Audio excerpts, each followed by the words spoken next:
नमस्कार, मैं तत्व गुरु सुरेश बहुगुणा आपका स्वागत करता हूं अपने YouTube चैनल सरल समाधान में। मित्रों, कल मैंने आपको यमराज जी की पुरी के बारे में बताया था और बताया था कि यमराज जी के पास जब जीवात्मा पहुंचती है तो वो चित्रगुप्त जी से पूछते हैं कि हे चित्रगुप्त, आप जो है इनके शुभाशुभ कर्मों का लेखा जोखा निकालो। और चित्रगुप्त जी के अंडर में होते हैं श्रवण और श्रवणी, यानी जो ब्रह्मा जी के पुत्र हैं, जिन्हें दूर की बात देखने और सुनने की सामर्थ्य होती है। और श्रवण और श्रवणी के अंडर में होते हैं नवग्रह और हमारी जीवात्मा। जैसे कि हमारे मोबाइल सेल फोन में क्या होता है कि हमारे सेल फोन के अंदर एक सिम कार्ड होता है और वो सिम कार्ड कंपनी की तरफ से होता है।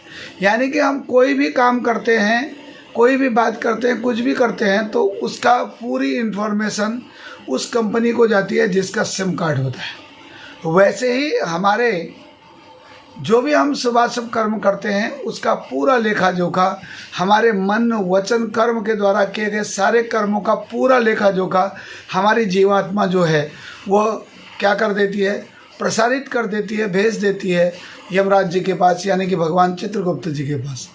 और हमारी जीवात्मा दिन रात्रि और हमारे नवग्रह ये सब मिल करके हमारे शुभाशुभ कर्मों का लेखा जोखा देते हैं।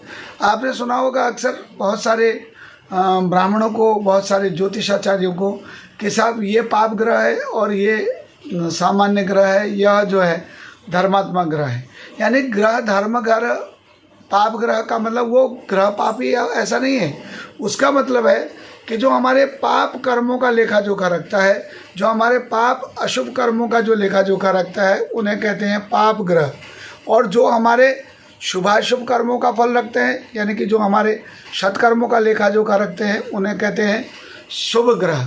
यानी पाप ग्रह माने जैसे हमारे सूर्य, चंद्र, सूर्य है, मंगल है, राहु, केतु और शनि हैं, ये ग्रह जो हैं हमारे पाप ग्रह कहलाते हैं। यानी कि हमारे द्वारा किए गए पापों का लेखा जोखा रखते हैं।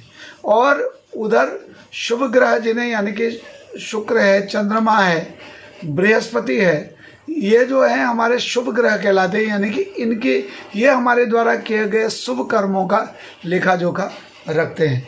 और इसलिए हमारे द्वारा किए जाने वाले कर्मों का लेखा जोखा इनके माध्यम से धर्मराज जी के पास तक पहुंचता है। और धर्मराज जी के पास पहुंचने के बाद तब धर्मराज जी उस समय चित्रगुप्त जी से पूरा हमारा लेखा लेते हैं। और लेखा जोखा लेने के बाद फिर जो भी जीवात्मा को दंड पुरस्कार मिलना है पूरा बनाने के बाद उसे उस लोक में भेज देते हैं, नरक आदि लोकों में भेजते हैं। और उनसे कहते हैं कि भैया जब तुम्हारे पाप कर्म पूरे होंगे तो उसके बाद तुम्हारे कर्म के अनुसार ही तुम्हें पृथ्वी में जन्म दिया जाएगा। और पुण्यात्माओं को अच्छे माता पिता, अच्छे घर, स्वस्थ और धार्मिक और आस्थावान और सब प्रकार के सुख सुविधाओं से युक्त घरों में जन्म दिया जाता है। और पापात्माओं को दरिद्री, दुखी, रोगी और अनेक अनेक तिर्यक योनियों में जो है जन्म दिया जाता है। अब यहाँ पर एक प्रश्न उठता है, क्योंकि नई जनरेशन एक प्रश्न उठाती है और कहती है अक्सर कि गुरुजी ये जो आप कह रहे हैं कि इस तरीके का होता है, यह किसने देखा है, इसका देखने वाला कौन है, कैसे मान लें कि यह सब कुछ होता है। ये तो एक मनगढ़ंत कहानी भी हो सकती है, किंवदंती भी हो सकती है। मित्रों, इसका प्रमाण है, और इसका प्रमाण है कि हमारे वहाँ कहा गया कि पूर्व काल में, यानी कि एक गौतम वंशी वाजस्रवात्मज थे। वाज माने होता अन्न, श्रव माने होता है जिन्होंने अन्न का दान करके अपना तेज, अपनी ख्याति बढ़ाई हो। और उन्हीं कुल में एक महर्षि हुए जिनका नाम था अरुण। और अरुण जी के एक पुत्र हुए जिनका नाम उद्दालक था। उद्दालक जी क्या थे कि बचपन से ही बैरागी स्वभाव के थे और उन्होंने विवाह न करने की मन में विचारधारा रख करके वो वन में चले गए और वन में जाकर अपना हरि भजन करने लगे।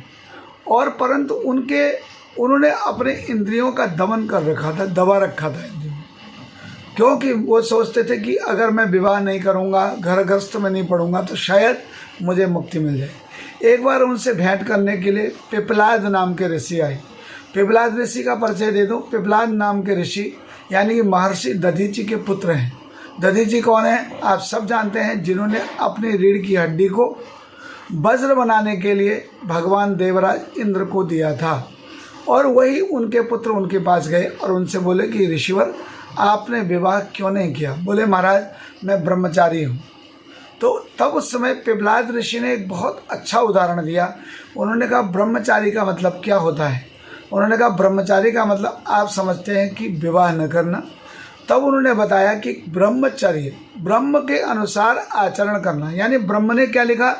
ब्रह्म का पूरा लिखा हुआ है वेद, यानी कि वेदों के अनुसार जो आचरण करता है, कब उठना है, कब बैठना है, कब खाना है, कैसा बोलना है, किससे कैसा व्यवहार करना है, तो जो उसके अनुसार आचरण करता है वही ब्रह्मचारी कहलाता है। और ब्रह्म के उस नियम के अनुसार विवाह करना भी संसार में जरूरी है।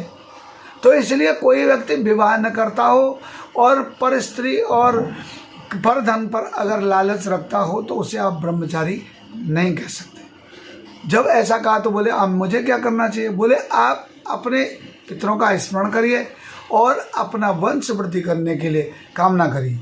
मित्रों, कल पुनः इस कथा का अगले भाग, यानी कि फिर आगे क्या हुआ, उन्हें किस प्रकार उन्होंने विवाह किया और विवाह किया तो किससे किया, और उस विवाह के बाद उनके साथ क्या हुआ, जिससे कि यह सारे प्रमाण हमारे पास हैं। क्योंकि जो जो चीज़ें मैंने आपको बताई कि धर्मराज जी की पुरी में ऐसा होता है, यह सब उदालक ऋषि से ही रिलेटेड कथा है।